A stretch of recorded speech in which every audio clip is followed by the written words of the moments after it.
দোস্ত একটা সেটিং করাই দে। আরে বেটা গার্লফ্রেন্ড আছে তো কি হয়েছে, বুঝোস না? প্রেম ভালোবাসাবাসি তো হবে না, খালি জাস্ট একটু ফোনে কথা বলবো, এতটুকুই। আরে বেটা শোন, ভালো তো আমারটারই বাসি, আর বাকি সব টাইম পাস। ভালো তো আমি সাদিয়ারই বাসি, আর মিম তো জাস্ট অ্যাট্রাকশন। পলি, আমি তোমাকে ভালোবাসি, কিন্তু বিয়ে শাদী আমি তোমাকে করতে পারবো না, এটা প্রথমেই বলেছিলাম।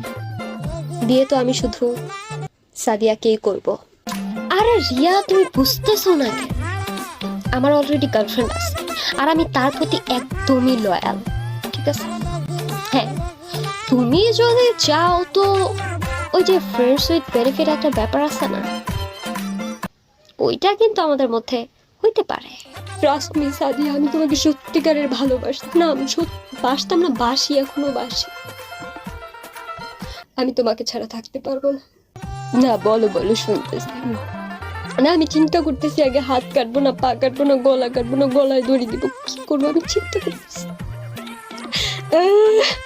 আমি তোমার ছাড়া থাকতে পারবো না। কসম কসম কসম, আমি আর কোনো মেয়ের সাথে জীবনে কোনোদিন কথা বলবো না, কোনো মেয়ের সাথে জীবনে কোনোদিন আর কোনো মেয়ের সাথে কথা বলবো না, তাকেও দেখবো না।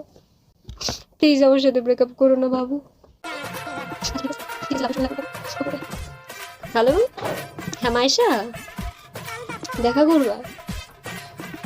লেকে? ওকে ঠিক আছে, আসতেছে, কিন্তু আজকেই লাস্ট।